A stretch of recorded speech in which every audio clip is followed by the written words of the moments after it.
I am Joshua, 28 years old, and my parents threw me out of their house in the middle of the night because my brother blamed me for his divorce.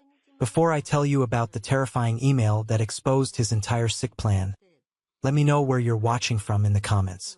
I would love to see where this story is reaching tonight. It was a Tuesday night.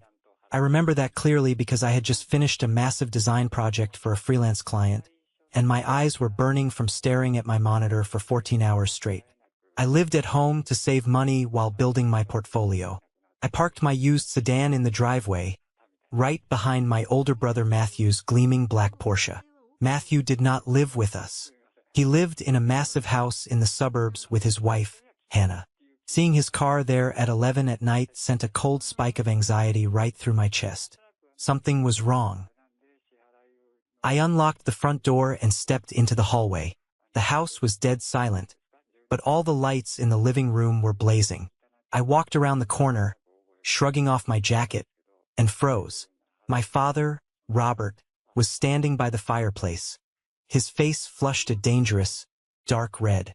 The vein on the side of his neck was bulging against his collar. My mother, Elizabeth, sat stiffly on the edge of the leather sofa, clutching a tissue in both hands. And there, sitting in the armchair with his face buried in his palms, was Matthew. He was shaking. He was actually sobbing. "What happened?" I asked, dropping my keys into the ceramic bowl by the door. The clink sounded like a gunshot in the quiet room. My father snapped his head toward me. He did not ask how my day was. He did not ask if I was okay. He marched straight up to me, his chest heaving, and pointed a trembling finger right at my face. "Get out!" he screamed. The sheer volume of his voice rattled the picture frames on the wall behind me. "Get your things and get out of this house right now. Why would you do that to your brother?" I took a step back, my mind completely blank. "Do what? Dad, what are you talking about? Do not lie to us, Joshua," my father roared. He stepped closer, forcing me to back up against the wall. "Matthew told us everything. He told us exactly what you did with his marriage. He told us about the girl you introduced him to, the lies you covered up, the way you helped destroy his family." I looked past my raging father and stared at Matthew, my older brother, the golden child, the successful corporate manager who could do no wrong. Matthew slowly lowered his hands. His eyes were red, but there were no tears on his cheeks. He looked at me with this hollow, pathetic expression. "Matthew, what did you tell them?" I asked, my voice cracking. "I haven't even seen you in a month." Matthew sniffled and looked at our mother. "Mom, please. I can't look at him right now. My whole life is falling apart. Hannah is filing for divorce, and he is the reason." My mother finally stood up. I looked at her, desperately hoping for a shred of reason. I wanted her to ask me for my side of the story. I wanted her to be the mother I thought she was. Instead, she stared at me with pure, unadulterated disgust. It was a look you give a cockroach on the kitchen floor. "I have nothing to say to you, Joshua," she said, her voice ice cold. "You are completely rotten. Your brother is losing his wife. He might have to fight for custody of the dog. And his entire life is in ruins because of your sick jealousy." "Mom, this is not true. Please just listen to me," I begged, holding my hands out. "I don't even know what he is talking about. Who did I introduce him to? What girl?" "Stop talking," my father bellowed. Before I could even brace myself, my father grabbed me by the collar of my shirt and shoved me toward the front door. "I am not listening to your poison anymore. You are out of this family. Get out." He threw the front door open. The cold night air hit my face. Before I could process the physical shock, my father turned around and stormed down the hall toward my bedroom. I heard the sound of drawers being ripped open. I heard plastic bins crashing against the hardwood floor. "Dad, stop. My work stuff is in there," I yelled, running after him. My mother stepped into the hallway, physically blocking my path. She pushed her hands against my chest. "Do not go in there. You do not live here anymore." A minute later, my father emerged carrying a massive load of my clothes, my chargers, and my expensive work laptop. Without hesitating, he walked out the front door and threw everything onto the damp grass of the front lawn. My shirts scattered across the dirt. I heard the sickening crack of plastic as my laptop hit the edge of the concrete walkway. "No!" I screamed, dropping to my knees on the wet grass. I frantically grabbed my laptop, praying the hard drive was intact. This machine was my entire livelihood. My hands were shaking so violently I could barely zip it into my backpack. My father stood on the porch, glaring down at me. "Do not ever come back here. If you step foot on this property again, I will call the police and have you arrested for trespassing." He slammed the door shut. The deadbolt clicked. I knelt there on the dark lawn, surrounded by my scattered belongings. The sprinklers from the neighbor's yard were ticking in the distance. I looked up at the living room window. Through the blinds, I saw Matthew standing there. He wasn't crying anymore. He was just watching me. I shoved my clothes into garbage bags I found in my trunk. I threw my ruined electronics into the back seat. I got into my car, gripping the steering wheel so hard my knuckles turned white, and I drove away. I drove aimlessly down the empty streets of our suburban neighborhood, the streetlights flashing over the dashboard, wondering how 28 years of family history could be erased in less than 10 minutes. I truly believed that being discarded like actual garbage by my own parents was the worst thing that could ever happen to me. I was wrong, because what I did not know that night was that Matthew had not just panicked. He had executed a deliberate, calculated hit on my life. And 1 month later, an email would arrive that would blow his entire sick charade wide open. I spent that first night parked in a brightly lit gas station parking lot, terrified to close my eyes. By morning, my phone battery was at 4%. I called the only person I knew would pick up, my best friend, Carter. Carter lived in a cramped, one-bedroom apartment near the highway. When I showed up at his door carrying 2 black garbage bags and a backpack, I did not have to say a word. He took one look at my bloodshot eyes and my wrinkled clothes, grabbed the bags out of my hands, and pointed to his worn-out brown sofa. "Sit down," Carter said. He handed me a glass of cold water. "Tell me what happened." When I explained everything, Carter just sat there, shaking his head. He knew my family.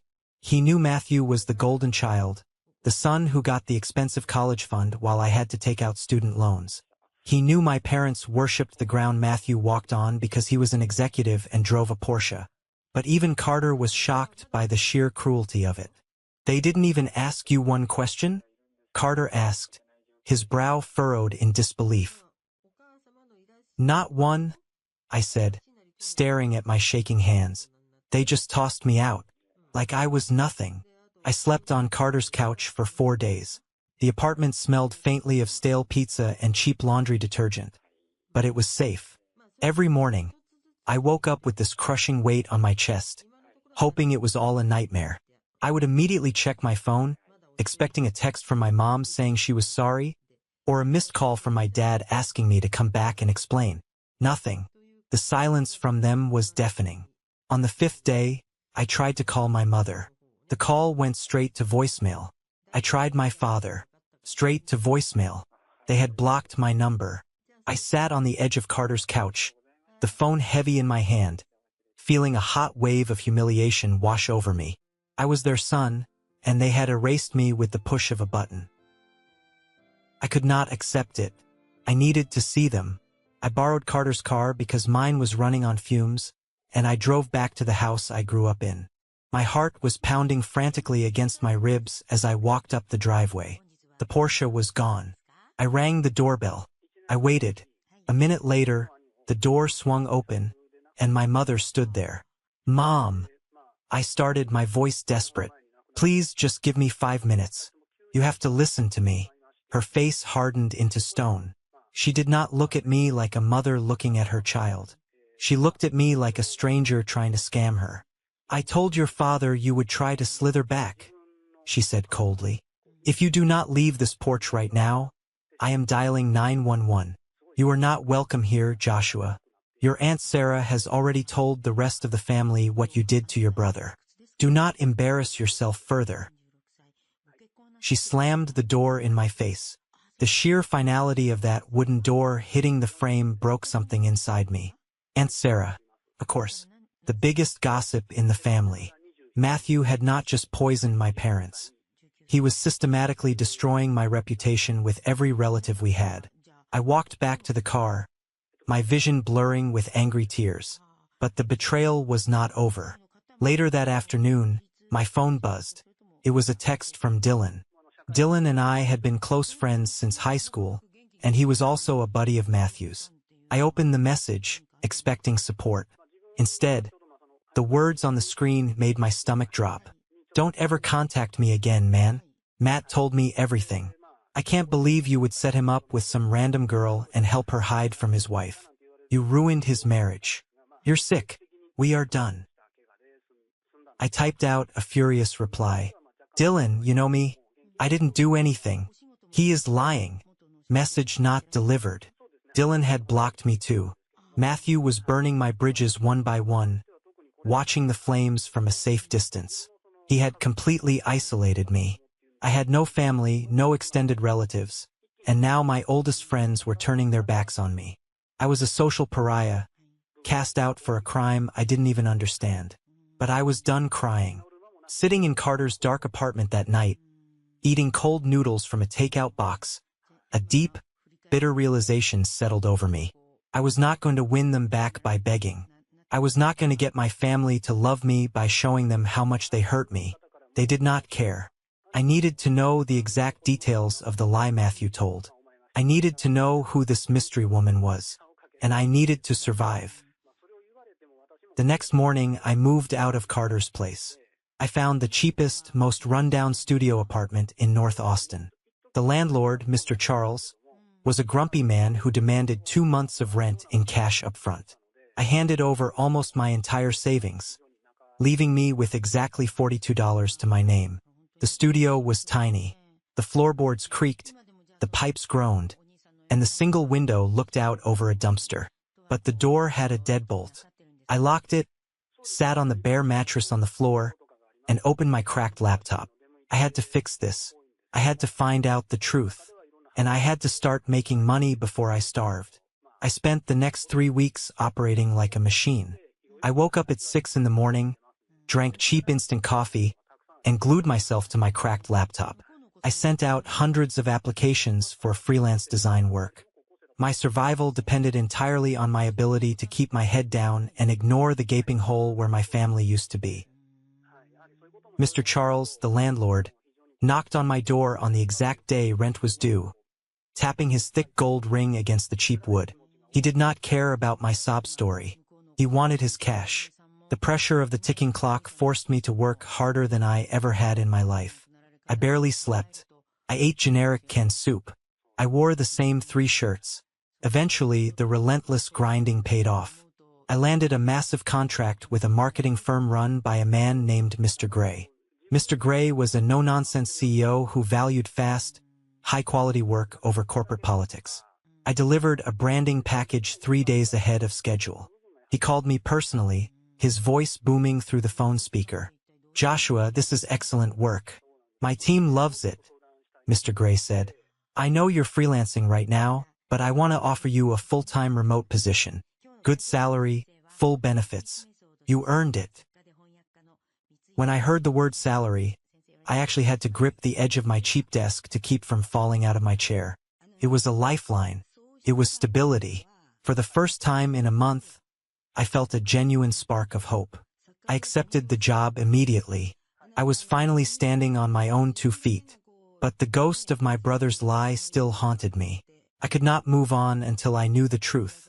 Through a mutual acquaintance who hadn't completely cut me off, I finally managed to find out the name of the woman Matthew had blamed for his divorce. Her name was Chloe. She was a physical therapist who worked at a clinic near Matthew's corporate office. I tracked down her social media and sent her a direct message. I explained who I was and asked if she would just meet me for coffee. To my surprise, she agreed. We met at a small cafe downtown. Chloe was a sharp, professional woman in her early 30s. She sat across from me with a defensive posture, holding her iced latte tightly. "I only agreed to meet you because I want this insane rumor to stop," Chloe said flatly. Your brother is out of his mind. I have never had an affair with him. He told my parents that I introduced you to, and that I helped cover up the relationship, I explained, watching her reaction closely. Chloe let out a harsh, bitter laugh. Introduced us? Joshua, I have never met you in my life until today. And as for Matthew, he was a patient at my clinic for a shoulder injury 6 months ago. That is the extent of our relationship. I am happily engaged. She pulled out her phone and slid it across the table. She showed me pictures of her fiancé, a tall guy with a beard. Then, she pulled up her work schedule and a few emails. She proved to me, beyond a shadow of a doubt, that during the weekends Matthew claimed they were sneaking away together. She had been out of state at a medical conference. She had an ironclad alibi. He is using my name because I was convenient, Chloe said, taking her phone back. I was a female professional in his orbit. He probably thought I wouldn't fight back. But I will sue him for defamation if he keeps this up. I thanked her and walked out of the coffee shop with my mind racing. The cold air hit my face, but I barely felt it. If Chloe was completely innocent, that meant Matthew had not just made a panicked mistake. He had not just gotten caught in a misunderstanding and thrown out the first name he could think of. He had deliberately fabricated an entire fake affair. He picked a random woman from his clinic, and he picked his own little brother to be the scapegoat. Why? Why go through all the trouble to invent a fake mistress and blame me for it? The answer hit me like a physical punch to the gut. He was hiding the real mistress. He needed a distraction, a loud, chaotic explosion in the family so nobody would look closely at what he was actually doing. And I was the perfect target. I was the disposable younger brother. He knew our parents loved him more. He knew they would take his word as gospel without asking for proof. I drove back to my studio apartment with a cold, hard anger settling into my bones. The sadness was gone. The desire to be loved by my parents had evaporated. Now I just wanted justice. I wanted to tear down the fake pedestal Matthew stood on. But I had no proof. It was just my word against his, and my word was worthless to my family. That night, I celebrated my new job by ordering a decent pizza instead of eating soup. I sat by the window, watching the rain hit the glass, feeling a strange sense of calm. I had a salary. I had a safe place to sleep. I was surviving. At exactly 11:42 p.m., my phone buzzed on the nightstand. I almost ignored it, thinking it was a spam email. But the screen lit up the dark room, and my eyes caught the subject line of the notification. Subject, you were never the problem. I sat up instantly. My heart started to hammer against my ribs. I grabbed the phone and opened my inbox. The sender's name was just an alphanumeric string, a burner email address. The message inside was terrifyingly brief. Joshua, you did nothing wrong. I should have told you sooner. Open the attachment before Matthew tries to rewrite this story again. My thumb hovered over the screen. A file was attached, a massive PDF document. For a second, a wave of pure terror washed over me. What if it was a virus?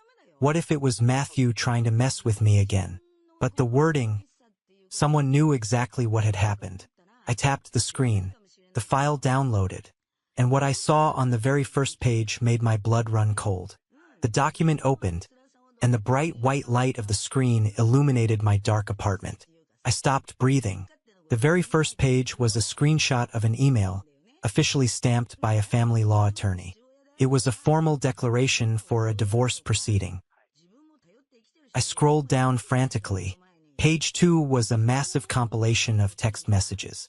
The background of the text showed they were pulled from Matthew's phone, and the person he was texting was not Chloe. The contact name was saved as Olivia. I started reading, and my stomach violently lurched. The messages were explicit, reckless, and sickeningly affectionate.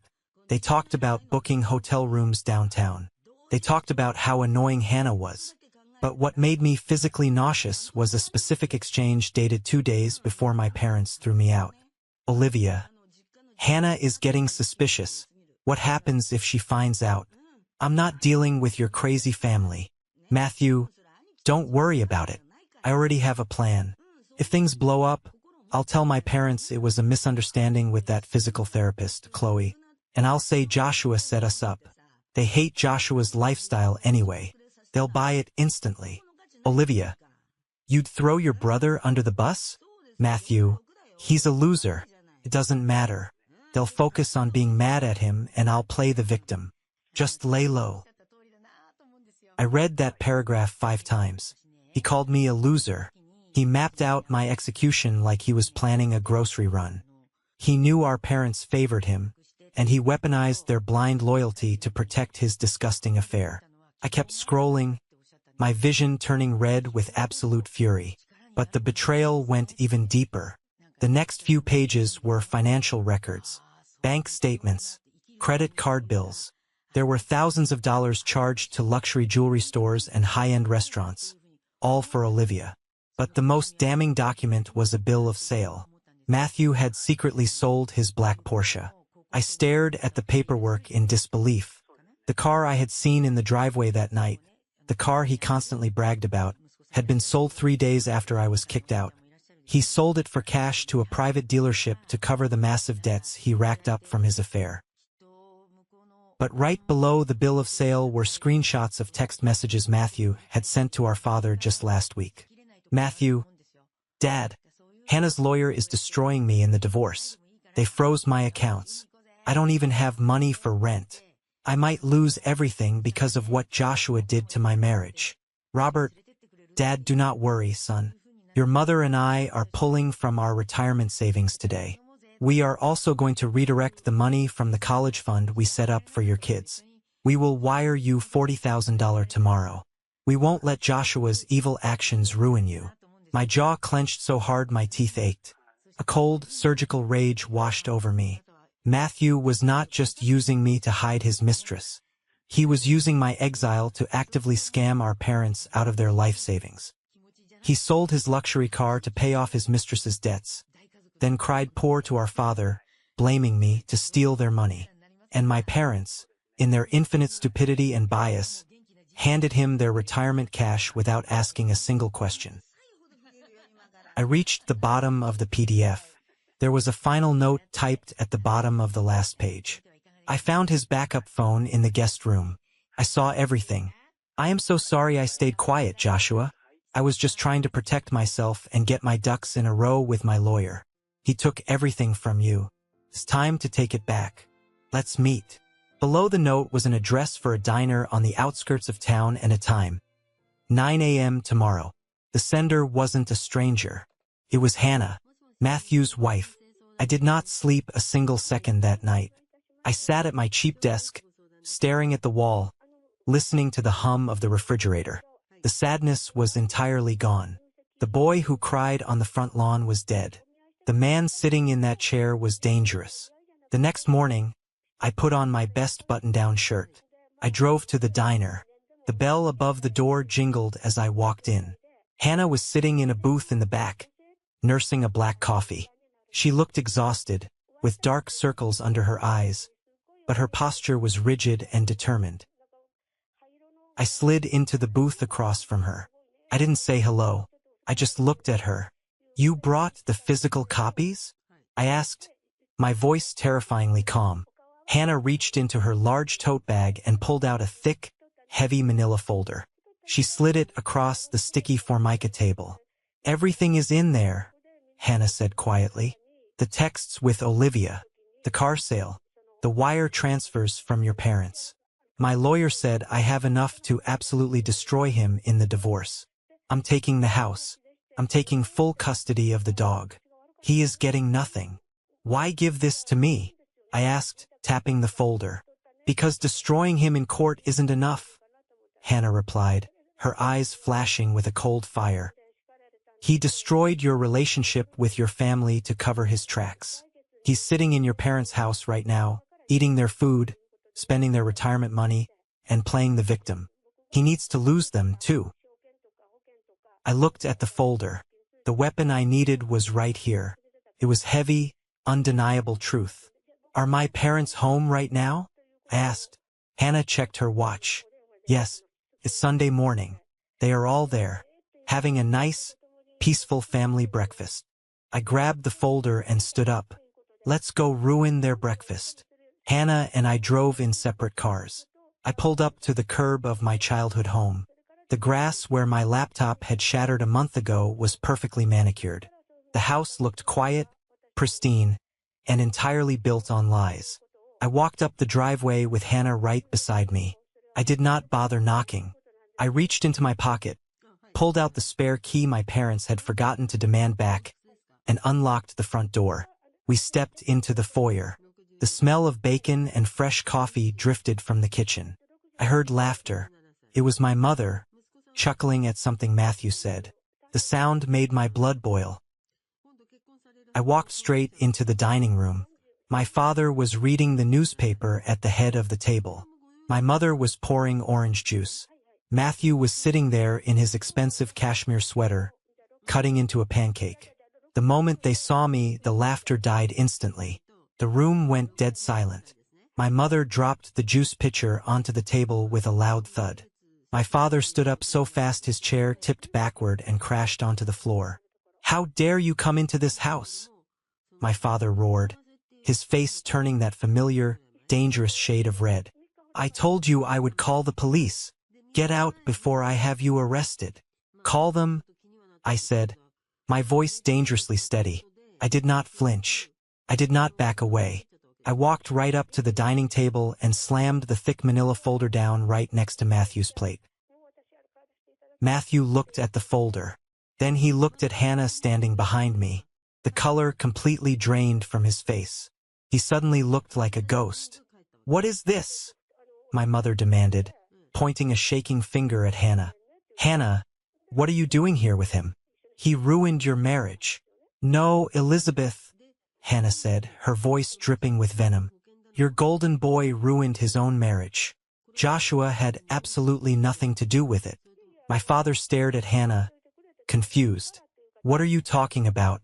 "Matthew told us about the physical therapist." I opened the folder. I pulled out the first stack of papers and spread them across the polished dining table. "There is no physical therapist, Dad," I said coldly. "Her name is Olivia. Read the texts." My father hesitated, then picked up the pages. My mother leaned in to look. I watched their eyes dart back and forth across the printed text messages. I watched them read the explicit details of their favorite son's affair. I watched them read the exact message where Matthew called me a loser and planned to use me as a scapegoat. This is fake," Matthew stammered, his voice cracking. He tried to stand up, but his knees hit the table. "Dad, it's fake. Joshua fabricated this to get back at me." "Shut up," my father snapped. It was the first time in my entire life I had ever heard my father speak to Matthew with that tone. I did not stop. I pulled out the next stack of papers. The financial records. "Now let's talk about the money, Dad," I said, my voice echoing in the quiet room. "You wired him $40,000 from your retirement and the kids' college fund, right? Because his accounts were frozen." My father looked up, his face pale. "How do you know about that?" I slammed the bill of sale onto the table. "Because his accounts aren't frozen. He sold his Porsche 3 days after you kicked me out. He got $60,000 in cash for it to pay off the debt he racked up buying jewelry for his mistress. Then he came here, cried his fake tears, and stole your retirement money." My mother gasped, pressing her hand over her mouth. She looked at Matthew, her eyes wide with horror. "Matthew, is this true? You sold the car? You took our money?" Matthew was cornered. He looked frantically at the doors, at the windows like a trapped rat. "Mom, listen. Olivia was just a mistake. And the money, I needed it, I was stressed." "You framed your own brother," my father bellowed. The rage that had been directed at me a month ago was now aimed directly at the golden child. My father stepped toward Matthew, grabbing the collar of his cashmere sweater. "You lied to our faces. You stole our money. You let me throw Joshua out onto the street." "Dad, please, I'm sorry," Matthew cried, actually sobbing this time. Real tears. But it was too late. My father dragged Matthew out of his chair. "Get your stuff." My father spat. his voice trembling with sheer fury. "Get your bags. Get out of my house." My mother did not try to stop him. She stood there, completely paralyzed by the realization of what she had done. 10 minutes later, I stood on the front porch with Hannah. We watched as my father physically threw Matthew's expensive suitcases out the front door. They tumbled down the steps and landed on the exact same patch of grass where my broken laptop had landed. Matthew stood on the lawn, crying, humiliated, holding a single bag. He looked up at my parents standing in the doorway. Then he looked at me. "Joshua, please say something," Matthew begged, his voice pathetic and weak. "Tell them to stop. We're brothers." I looked at him standing in the dirt. I felt absolutely nothing. No pity, no sadness, just closure. "Now you know how it feels," I said. I turned my back, walked to my car, and drove away. This is a moment that changed everything, when I finally regained control of my life. Thank you for your patience in getting this far. You are amazing. Please like the video and leave a comment below to let me know you've been with me. This will not only help more people find this story, but also let me know that my experiences are meaningful to someone. Your support is the biggest motivation for me to continue sharing the rest of this journey. The satisfying crash of Matthew's life hitting rock bottom was loud. But people like my brother do not just walk away quietly when their fake world collapses. They claw at whoever is closest. And 2 days later, he tried to claw at me. It was a Tuesday evening. I was sitting at my desk in my studio apartment, finalizing a design project for Mr. Gray. I had just received an email confirming that my first real salary paycheck had been deposited into my account. I was finally breathing easy. Then, a heavy, frantic pounding started at my door. I looked through the peephole. It was Matthew. He looked like a complete wreck. His hair was greasy. His expensive clothes were wrinkled, and he had dark, bruised-looking bags under his eyes. I opened the door, leaving the chain lock attached. "What do you want?" I asked flatly. "Josh, let me in," Matthew pleaded, pushing his face near the crack in the door. "Dad cut off my credit cards. Hannah kicked me out of the house. Olivia won't answer my calls now that the money is gone. I have nowhere to go. Let me crash here." I stared at him. The sheer audacity of this man was breathtaking. He had manipulated our parents into throwing me away like trash, and now that his lies had blown up in his face, he expected me to save him.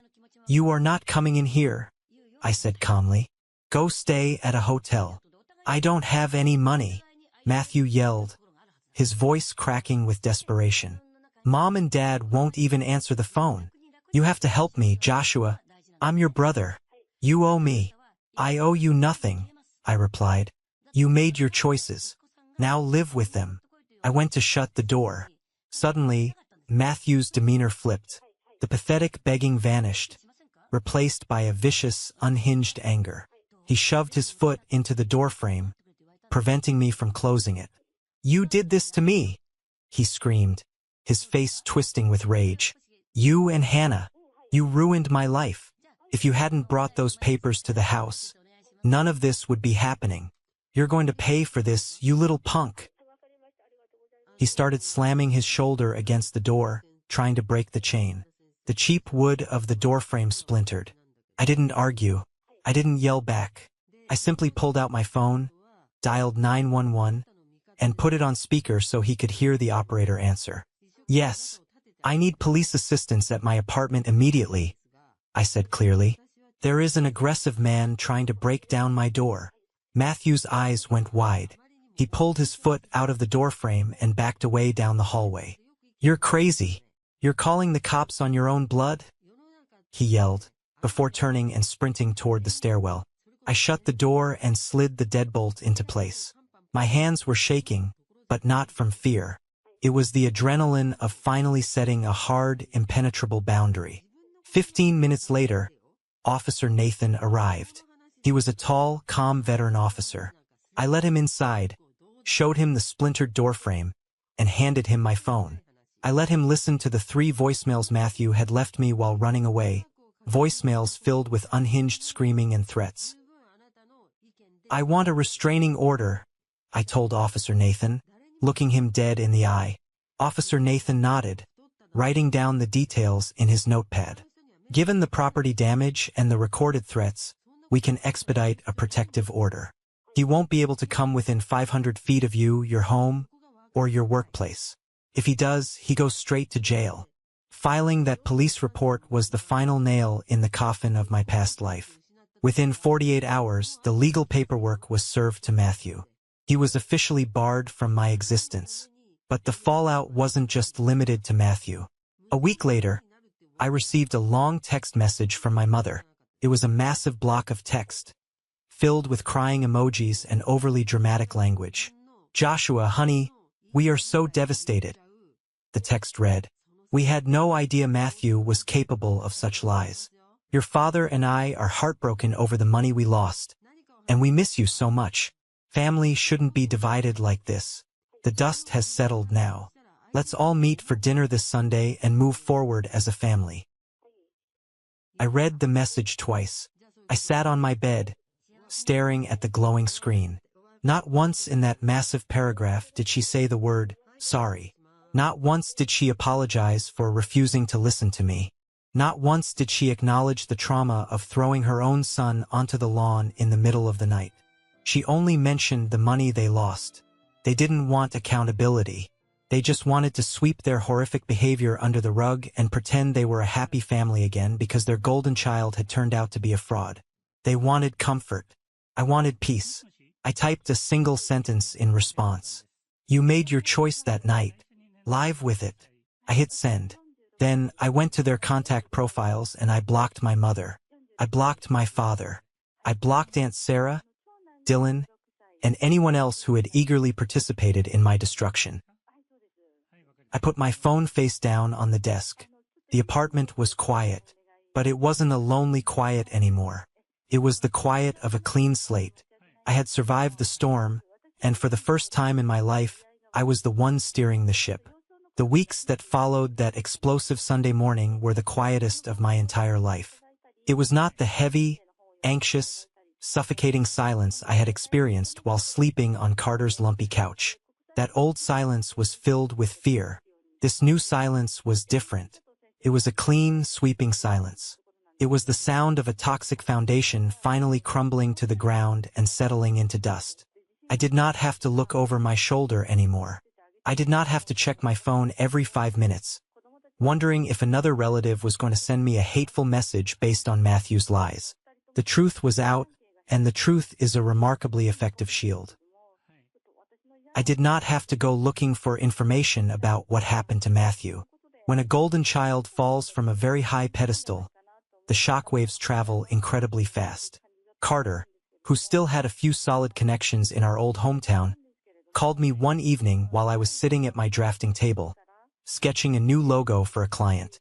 I put him on speakerphone, the warm glow of my desk lamp illuminating my workspace, and I listened. Hearing the details of Matthew's rapid decline felt like watching karma go to work with a heavy sledgehammer. Hannah's lawyer was an absolute shark in the courtroom. Matthew had assumed he could manipulate the legal system the same way he manipulated our parents, but a judge does not care about your charming smile or your expensive cashmere sweaters. The judge cared about the paper trail. Because Matthew had deliberately drained their joint accounts to fund his secret affair with Olivia, and because he had actively tried to hide assets by selling his black Porsche for cash right before the divorce filings hit, the court showed him absolutely zero mercy.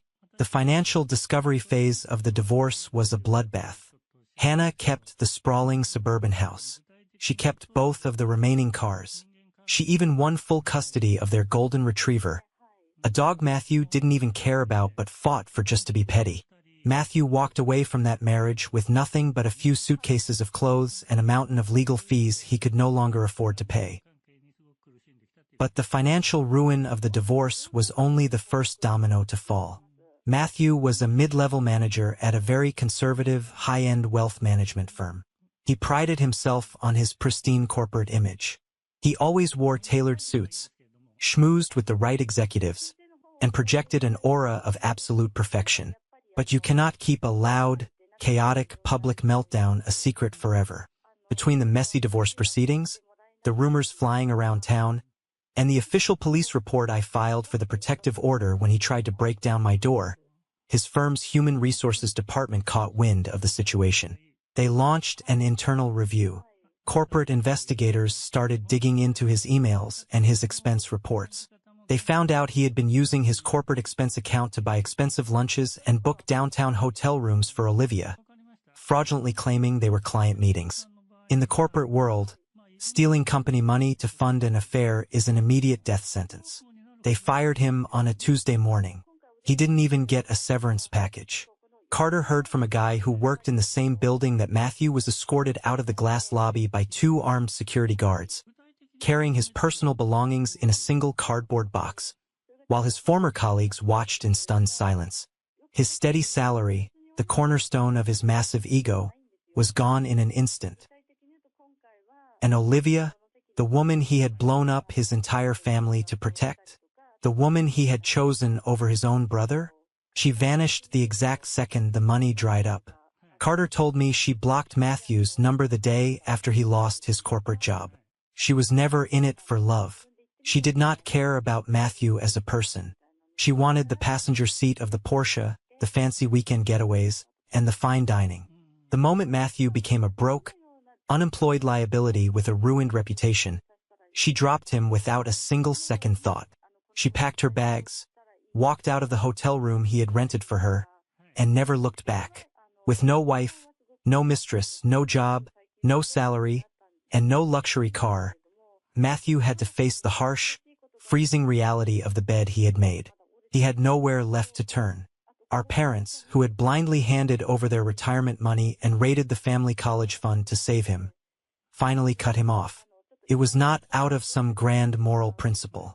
It was not because they suddenly felt a deep, agonizing guilt about what they did to me. It was purely out of self-preservation. They realized he was a financial black hole.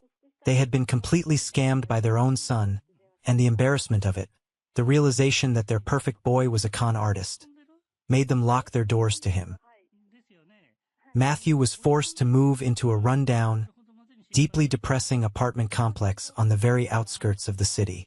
Carter drove past it once just to see if the rumors were true. He described it to me in vivid detail. It was the kind of place with flickering yellow porch lights, stained concrete walkways, weeds growing through the cracks in the parking lot, and cheap plastic blinds hanging crookedly in the windows. Matthew, the man who used to look down his nose at me for buying generic brand groceries, was now living in a place where the police were called twice a week for domestic disputes and noise complaints. He had no audience left to perform for. He had no one left to blame. He was entirely alone with the wreckage of his own arrogant choices. Knowing all of this did not make me jump for joy. I didn't throw a party. I didn't celebrate his misery. But it did bring me a profound, anchoring sense of closure. The universe had balanced the scales. The truth had acted like gravity, pulling everyone exactly where they deserved to be. Meanwhile, back in my world, the storm had passed, and the sun was finally coming out. Mr. Gray, the CEO of the marketing firm, called me into his office one Friday afternoon. I walked in expecting a standard project review. Instead, he handed me a new contract. "Joshua, you stepped up when we needed you," Mr. Gray said, leaning back in his leather chair. "You handle pressure better than anyone on my team, and your creative instincts are flawless. I am bumping you up to senior art director. It comes with a massive increase in your salary, full stock options, and your own dedicated team." I shook his hand, walked out of that office, and felt like I could fly. That promotion changed everything. I was no longer just surviving. I was thriving. I started looking for a new place to live, eager to leave that cramped, depressing studio apartment behind me. But toxic families do not just let you go quietly into the night. When they lose control over you, they will eventually try to reel you back in using the only tactics they know: guilt, obligation, and financial manipulation. Without their golden child to focus on, and with the bitter, humiliating reality of their lost retirement savings staring them in the face, my parents suddenly remembered they had another son. The blocked texts and ignored phone calls eventually escalated to physical mail. 3 months after the explosive confrontation in their dining room, I walked down to the mailroom of my apartment building. Nestled between a utility bill and a grocery flyer was a thick, cream-colored envelope. I recognized my father's sharp, aggressive cursive handwriting immediately. My stomach did a brief, involuntary flip, a ghost of the old fear I used to carry. I carried the envelope back up to my studio. I made a strong cup of black coffee, sat down at my desk, and stared at it. I sliced it open with a penknife. Inside was a 2-page letter, written on my mother's expensive stationery. Joshua, the letter began. Your mother and I have spent the last few months doing a lot of soul-searching. The house is very quiet these days. We recognize that mistakes were made during Matthew's divorce. Tensions were incredibly high, and we were misled by people we trusted. We want to put this ugly chapter behind us. We are getting older, Joshua.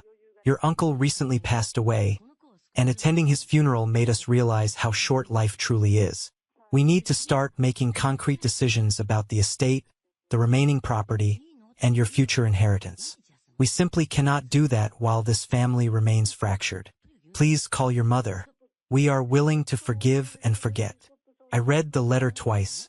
I sat back in my chair, looked at the ceiling, and actually let out a dry, hollow laugh that echoed in the small room. It was an absolute masterpiece of emotional manipulation. Mistakes were made.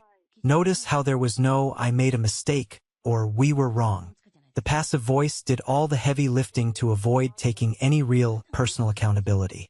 We were misled. They were still pushing the blame entirely onto Matthew, refusing to acknowledge their own vicious actions. They refused to admit that they were the ones who physically threw my belongings onto the lawn. They were the ones who looked at me with disgust. They were the ones who refused to let me speak a single word in my defense. And the absolute kicker, the most insulting part of the entire letter, was the dangling carrot of the inheritance. My father knew I had struggled financially in the past. He thought he could buy my forgiveness by hinting at a payday.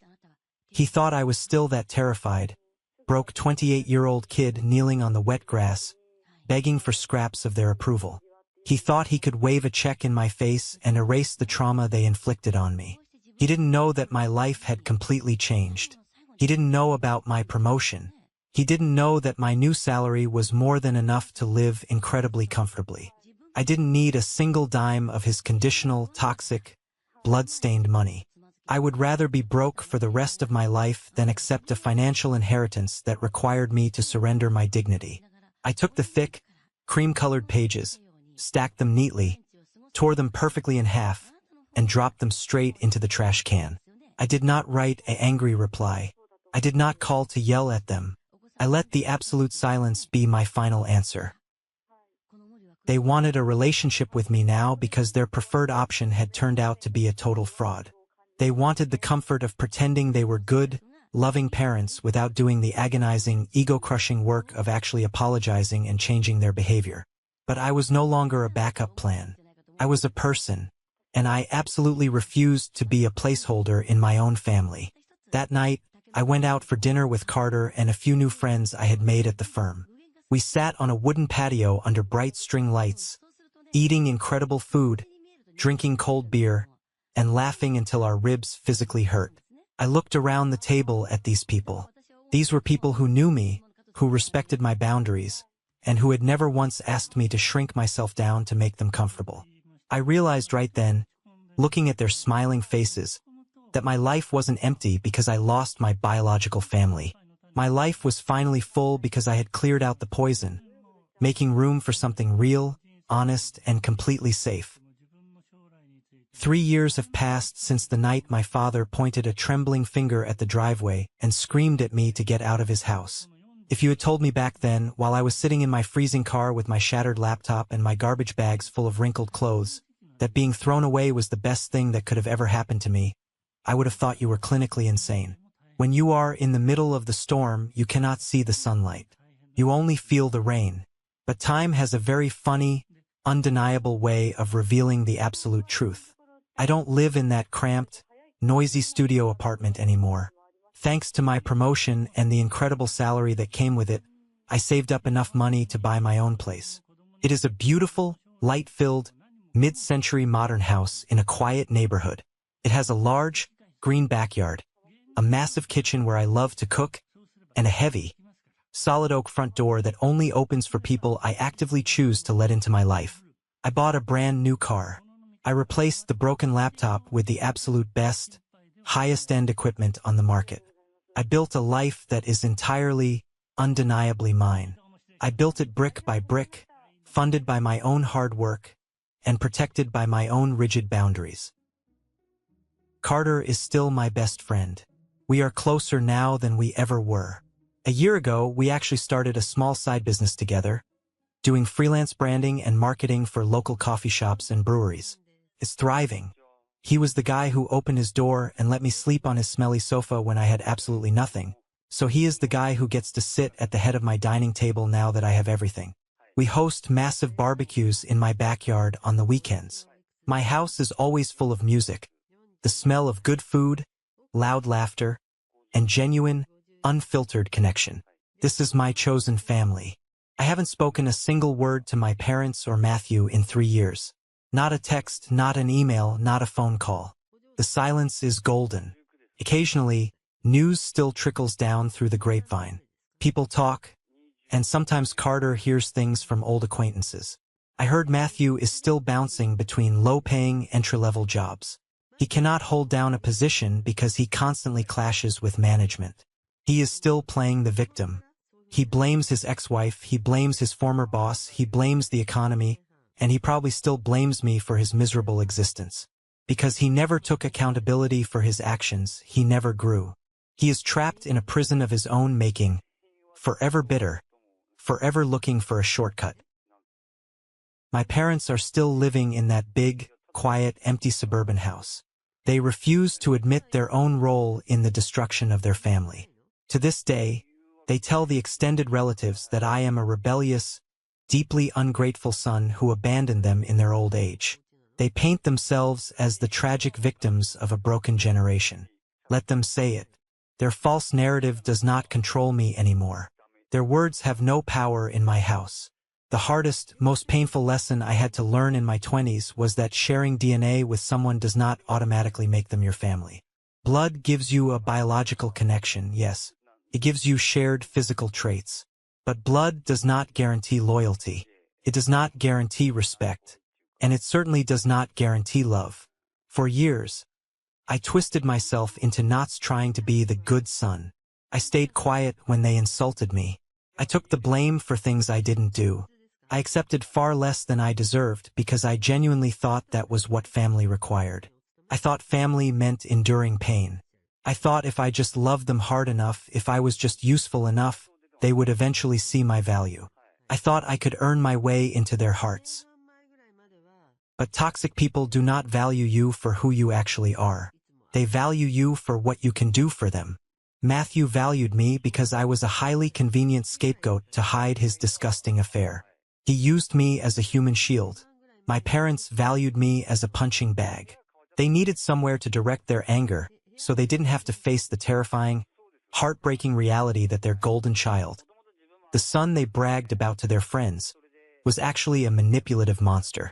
The exact moment I stopped playing the role they assigned me, the moment I presented them with the undeniable truth, they threw me away like a piece of garbage.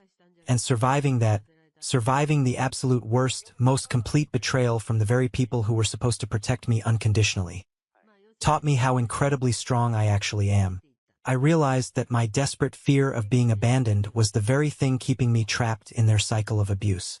Once they actually abandoned me, the worst thing had already happened. The monster in the closet came out, and I survived it. The fear was completely gone.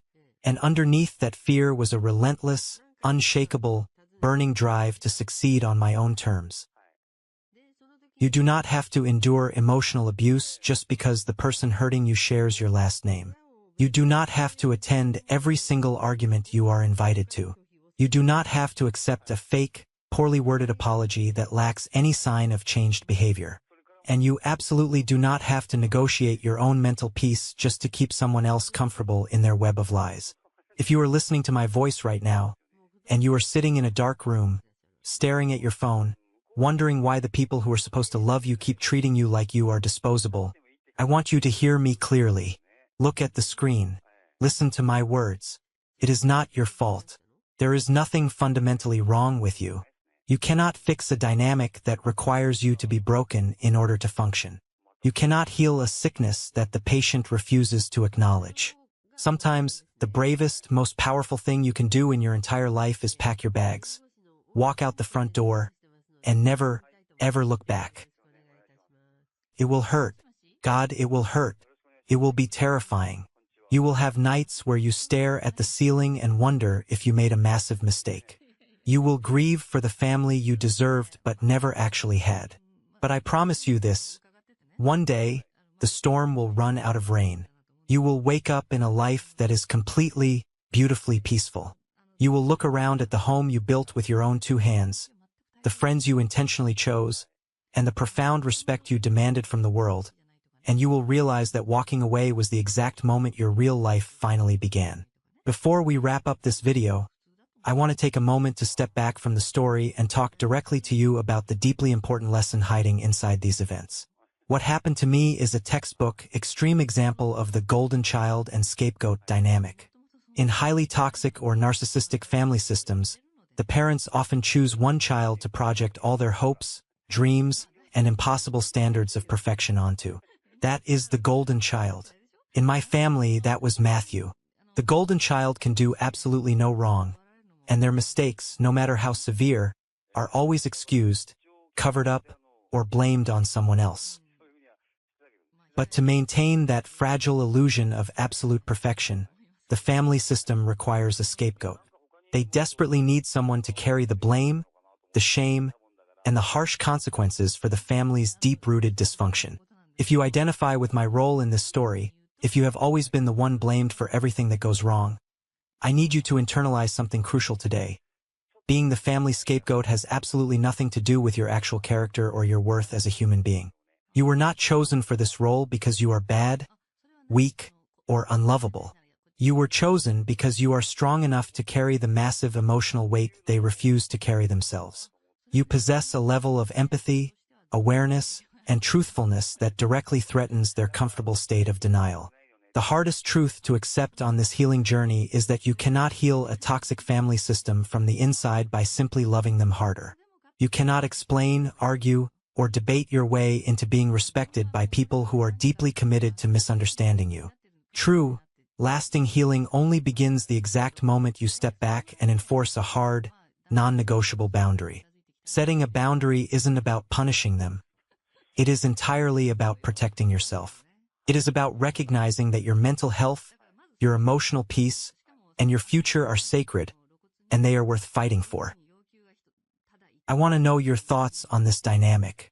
Have you ever had to walk away from a highly toxic relationship or cut off a family member to save yourself? What was the hardest part of setting that strict boundary, and how did it ultimately change the trajectory of your life?